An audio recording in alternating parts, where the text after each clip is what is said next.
Merci, Monsieur le Ministre. La parole est à Monsieur Bernard Perrut. Oui, mes chers collègues, je voudrais tout d'abord dire à Monsieur Valls, qui nous donne beaucoup de leçons, qu'il a lui-même ici contesté la semaine dernière une décision de la Cour de cassation. Je voulais lui rappeler. Monsieur le Premier ministre, lorsque l'enfant paraît, le cercle de famille applaudit à grands cris. Cette citation est de Victor Hugo, vous le savez. Mais aujourd'hui, lorsque l'enfant et la famille sont menacés, la France entière se réunit et réagit. Avez-vous entendu, Monsieur le Premier ministre, les quelques 1,4 million d'hommes et de femmes, parents, enfants, grands-parents, de toutes les régions réunis à Paris ce dimanche? Mais ce grand mouvement pacifique n'a reçu pour seule réponse que des classes lacrymogènes. Et je ne veux croire que vous ayez cherché l'affrontement après avoir sous-estimé l'importance de ce rassemblement.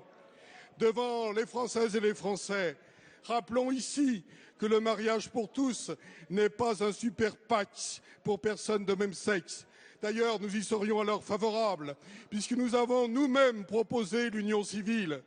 Mais les conséquences de votre projet, qui n'est pas encore voté, puisque le Sénat ne l'a pas encore discuté, eh bien les conséquences sont graves. Graves pour la filiation et pour l'adoption. Grave en ouvrant la PMA, la gestation pour autrui, la marchandisation du corps humain. Grave pour l'épanouissement, la protection et les droits de l'enfant. Grave pour la famille qui mérite protection et soutien. Mais dans le même temps, vous mettez tout en œuvre pour démanteler la politique familiale. Et votre majorité évoque même un plan d'économie pour les prestations familiales. Alors, Monsieur le Premier ministre, quand consulterez-vous les Français? Quand allez-vous organiser des états généraux de la famille? Quand allez-vous consacrer votre énergie à agir pour l'économie et l'emploi à un moment où le chômage n'a jamais été aussi important? Merci. La parole est à Madame Dominique Bertinotti, ministre de la Famille.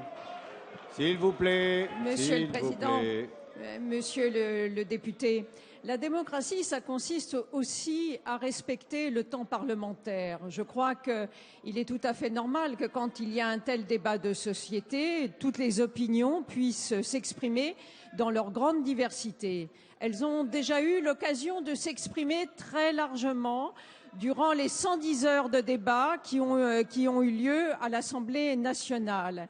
Il y a eu ensuite de nombreuses auditions menées par les sénateurs et nous allons examiner à partir du 4 avril ce texte de loi.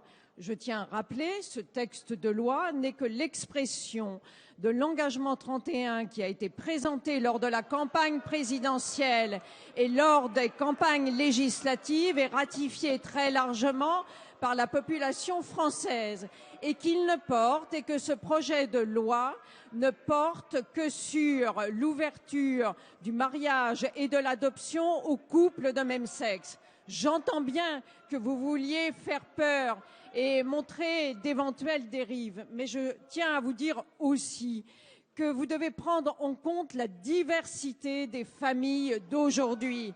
Vous devez prendre en compte le fait qu'un enfant sur 2 naît hors mariage, qu'un enfant sur 5 vit aujourd'hui dans une famille monoparentale, qu'un enfant sur 9 vit dans une famille recomposée, qu'aujourd'hui, celui qui joue le rôle de beau-parent n'a aucun statut sur lequel nous aurons à nous prononcer plus tard.